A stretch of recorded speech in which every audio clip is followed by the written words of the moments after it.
Կարծում ենք, որ անչալական նկատմամբ կիրառված խափանման միջոցը այս փուլում պետք է փոփոխվի, նաև հաշվի առնելով սկզբնական կալանավորման ժամանակ դատարանի իրավական դիրքորոշումը, ինչպես նաև այն տեղադրված փաստական տվյալները, որ նախկինում կալանքի ժամանակ ներկայացվել են եւ այս փուլում դրանք մինչև այժմ պահպանվում են եւ դատարանի ուշադրությունը ուզում դավիդեն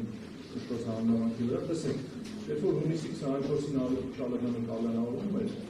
նախնական այդ կալանքի միջնորդության ժամանակ վարույթ իրականացնող մարմնի կողմից միջնորդության հիմքում դրվել էր այն արգավանքը, որ ակտիվ քննչական գործողություններ պետք է իրականացնեն, ընդ որում կապված նաև գործով ներգրաված անձանց պարզման, այդ անձանց մասով քննչական գործողությունների կատարման, վկաների հնարավոր հարցաքննության եւ այլն։ Եվ այդ հիմքով պատվազան դատարան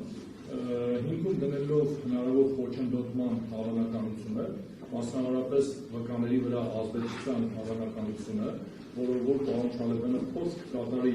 իր օգտին ցուցմունք ստանալ վկաներից, այդ մի հիմքով խոչընդոտման հիմքով դատարանի կողմից կիրառվել է կալանավոր։ Երբ որ արդեն նյութերը ներկայացվել են դատարանին, այսինքն մեղադրական եզրակացության ուղարկվել են եւ մեզ արդեն հասանելի են նյութերը, պարզվել է, որ երբ որ պարոն Չալեբյանը այդ հիմքով հունիսի 24-ից գտնվել է կալանքի տակ, որևէ նմանատիպ քննչական գործողություն չի իրականացվել։ Այսինքն այս ժամանակահատվածում պատվազան դատարանը որևէ վկա չի հարցաքննվել։ Բայց նորից ուզում եմ հիշեցնել, որ հունիսի 24-ի կալանքի հիմքում դատարանը դրել է վարույթ իրականացնող մարմնի այն միջնորդությունը, որ վկաների հետ կապված գործողություններ կարող են իրականացնել։ Մենք քննարկում ենք պատվազան դատարան պայմանների պահպանության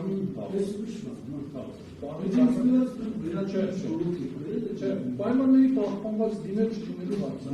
Այսինքն այն պայմանը պատվազան դատարան, որ վկաների նկատմամբ հնարավոր ազդեցություն գործադրելու հավանականության մասով ի սկզբանե գոյություն չի ունեցել եւ մենք դա պնդել ենք եւ նյութերի ուսումնասիրությունից մեր համար պարզ է դարձել, որ նման գործողություններ չեն կատարվել, որից էլ կարելի է հետևություն անել, որ դատաքննության փուլում ազդեցության հավանականությունը զրոյական է, կոնկրետ վկաների վրա գործադրելու հավանականությունը։ Այն ինչ վերաբերում է երկրորդ հիմքին, պատվազան դատարան նոր հանցանք կատարելուն, մենք գտնում ենք, որ դատարանի հետևությունը այդ մասով խախտել է պարոն Չալեբյանի անվերության կանխավարկածը, դատարանը հիմքում դրել է այն փաստը, որ պարոն Չալեբյանի վերաբերյալ քննվող գործ կա, ես ձեր նախագահությամբ դատարանին ցանկանում եմ հայտնել, որ այո, պարոն Չալեբյանի նկատմամբ քննվող գործ եղել է դեռևս 4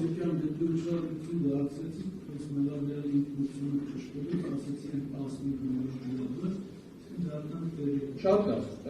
այդ մասով պատվազան դատարան,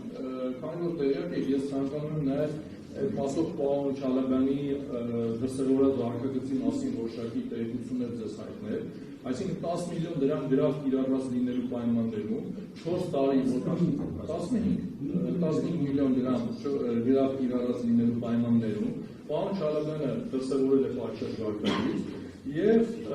ես վստահ եմ, որ դատավարության մասնակիցները տիրապետում են Վճռաբեկ դատարանի Վահրամ Մամիկոնյանի արտահայտած իրավական դիրքորոշման 9 օրից հետո, որտեղ նշվում է, որ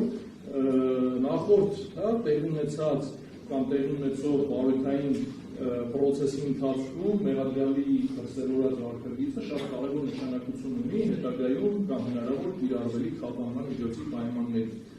Պատվազան դատարան, սա կալանավորման հիմքերի մասով գտնում ենք, որ այս փուլում չի պահպանվել կալանավորման հիմքերը եւ դատարանին խնդրելու ենք, որպեսզի պարոն Չալեբյանի նկատմամբ կիրառվի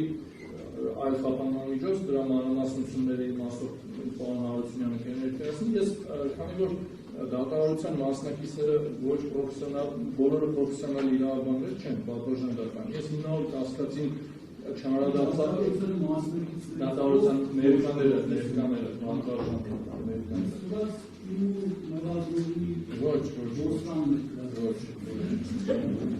տեսեք պատվազան դատարան, ես հիմնավոր կասկածի մասով անդրադարձած բան չկատարեցի, հաշվի առնելով այն պրակտիկան, որ գոյություն ունի անիմաստ անդրադառնալ բայց մի հայտարարություն տեսքով կամ չգիտեմ մի դիրքորոշման տեսքով այս հանգամանքի մասին ուզում եմ տեղեկություն իմ կարծիքը հայտնել։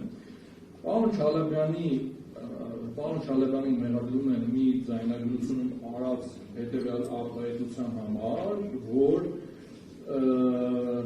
աշխատում է 20 անց եւ կարող են ապահովել այդ անձանց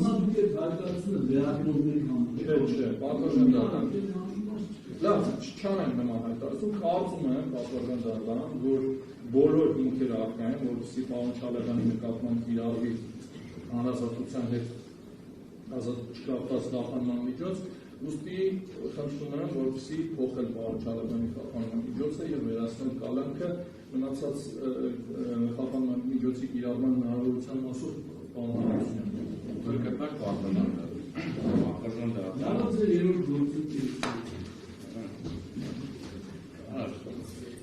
Արտաժան դատարան Արտակ Չալեբյանի նկատմամբ իրավաց խափանման միջոց կալանքը ընդհանրապես չի հետապնդում խափանման միջոցի օրենսդրական նպատակը անհամաչափ շատ խիստ է, առավել քան խիստ է, նկատի ունենալով նաև Արտակ Չալեբյանի անձնագրով այն հանգամանքները, որոնց մասին Արգենի հանրային մեղադրողը չի ներկայացել մեղադրական ենթակացության դատարանին, ինչը պարտականությունը օրենսդրությամբ ուներ, տարօրինակա պաշտպանական կողմի համար, որովհետև այդ անձը բնութագրող հանգամանքների վերաբերյալ բարոյականացվող մարմին հայտնի եղել։ Առնվազն մի քանի անգամ ենք հայտնի դարձել, այդ թվում Արտակ Չալեբյանի առողջական վիճակի վերաբերյալ տեղեկությունները, որոնք էլի խափանման միջոց ընտրելու, կիրառելու հարցում ունեն էական երբեմն վճռորոշ նշանակություն։ Արտակ Չալեբյանի առողջական վիճակի վերաբերյալ տեղեկությունները ես ներկայացնում եմ դատարանի թույլտվությամբ, եթե դատարանը ունենա դրանց վերաբերյալ մանրամասն հարցեր, մեղադրողը ինքը ներկայացնի առողջական վիճակի վերաբերյալ տեղեկություններ, չեմ ասում կալանքի հետ համատեղել առողջական խնդիրներ են, բայց նկատի ունենալով կալանքի կիրառման իրավաչափության բացակայությունն ընդհանրապես, կալանքը կիրառելը այս առողջական պայմաններում մի քիչ ավելի շատ նմանվում է նաև անձի նկատմամբ կիրառվող պատժի, արտադրանքի չհիմնավորվեց։ Բացի այդ պատվաստան դատարան պարոն Չալեբյանը ներկայացրեց, որ ունի անչափահաս երեխա, նաև ես ունեմ Արտակ Չալեբյանի համաձայնությունը ներկայացնելու Արտակ Չալեբյանի անչափահաս երեխայի հիվանդության վերաբերյալ փաստաթղթերը, ընդ որում ոչ միայն անչափահաս երեխայի հիվանդության վերաբերյալ, այլ նաև միջնեկ երեխայի հիվանդության վերաբերյալ համապատասխան փաստաթղթերը, որոնք ներկայացնում են դատարանին, եթե էլի դատարանի մոտ հարցեր կլինեն, մանրամասն կպատասխանենք պարոն Չալեբյանը կամ ես էլ, որովհետև նաև նախորդ քրեական վարորդներից բավականին այսպես մանրամասն տեղյակ եմ իրավիճակից։ Նաև պատվաստան դատարանը ներկայացնում Արտակ Չալեբյանի կողմից իր կյանքի վերջին տարիներին իրականացած տարբեր բարեգործական միջոցառումների իր անձնական հաշվին տարբեր բարեգործությունների վերաբերյալ համապատասխան տեղեկանք, ինչը գտնում են պատվաստան դատարան, որ խոսում է անձի դրական բնութագրի, այդ անձի հարության, հասարակության, պետության նկատմամբ ունեցած բարձր սոցիալական պատասխանատվության մասին, իրավահպատակ վարքագիծը հիմնավորելու տեսանկյունից առավել քան բարձր հավանականության ենթադրություններ են, որ անձը իրավահպատակ դրսևորում կցուցաբերի, քան օրինակ մեղադրանքի կողմի դեռևս ինքնատական վարույթում ներկայացված այն ենթադրությունները, դատողությունները, որ եթե քրեական վարույթ է քննվում, ուրեմն անպայման պիտի խոչընդոտվի։ Եթե կա մեկ այլ քրեական վարույթ քննվող, ուրեմն անձը մի անգամ էլ հանցանք կատարի,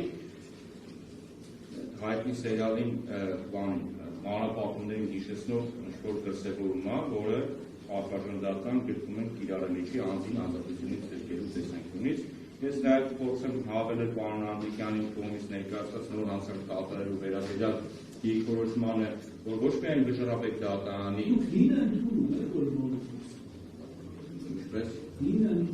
ինը որն է նոր հանցանքի վերաբերյալ Անդրիկյանի դատողությունների նոր հանցանքի որպես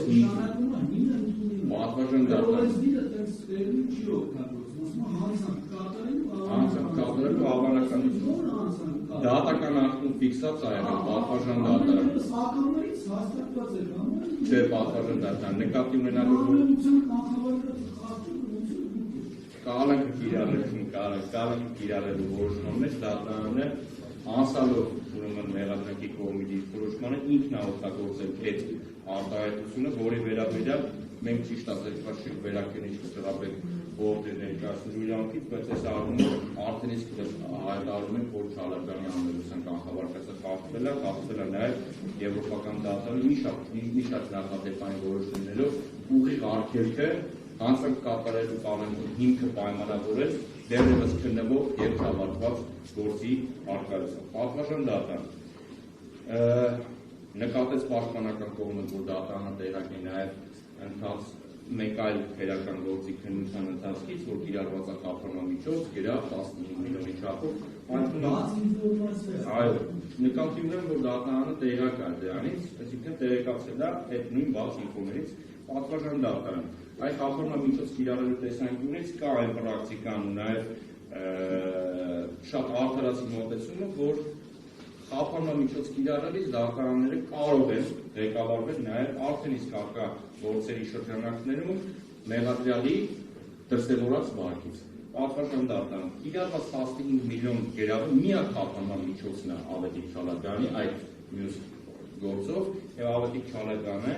այս տարիներ ձգվող քրեական վարքի շրջանակներում երբևէ որևէ խախտում թույլ չի տվել։ Ընդ որում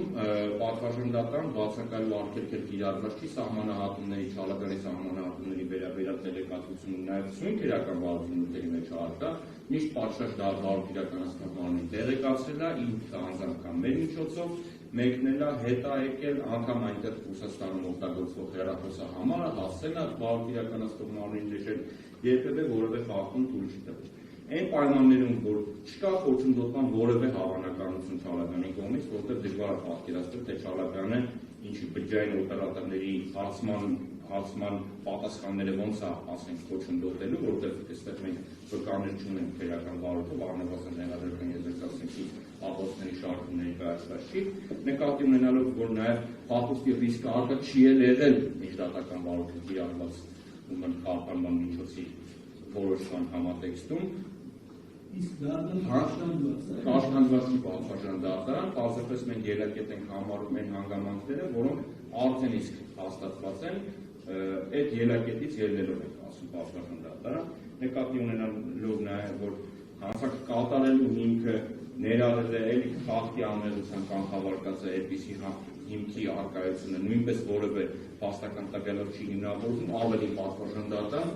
մի պահ եթե տեսականորեն ունենք այն միջդատական վարույթում հնարավոր է ենթադրությունների մակարդակում այդ գործի առկայությունը վարույթ իրականացնող մարմնի համար էական եղածներ, այսօր իրար պետք է արդեն վերեին նոր փաստական տվյալներով հիմնավորեին այդ ռիսկի առկայությունը, ուստի պատվաժան դատարան միջնորդում ենք այս ամբողջ աստվածի համատեքստում Չալաբյանի նկատմամբ կիրառել այլընտրանքային խափանման միջոց, կրկին գերավ այն խափանման միջոցը, որը արդեն փորձով օրինակով ցույց է տվել, որ Չալաբյանը այդ խափանման միջոցի շրջանակներում չի իրականացնում վարույթը խոչընդոտելու, ուրեմն չգիտեմ, փախուստի թաքնվելու որևէ տեսակի փորձ։ Նաև ասեմ պատվաժան դատարան, որ այս առումով ինչի է կարևոր, որ գերավը կիրառվի, երկրի սահմանահատումների խնդիր չունենա, որովհետև Չալաբյանը ունի Մոսկվայում որոշակի գույք, այնտեղ գնում է, տիրությունը անում, գալիս է, այսպիսի անհարմարություններ կան, որոնք նաև կլուծվեն բացակայելու արգելք կամ վարչական հսկողություն չկիրառվելու պայմաններում։ Պատվաժան դատարան այսքանը եթե հարցեր լինեն վարորդի կողմից Գերավի չափը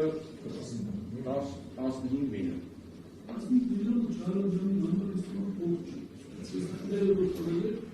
Պատվաժան դատարան, այդ թղթերով հիմնավորվում է, որ Չալաբյանը այդ փողերը տվել է, ոչ թե Չալաբյանը այդ փողերը ունի այս պահին։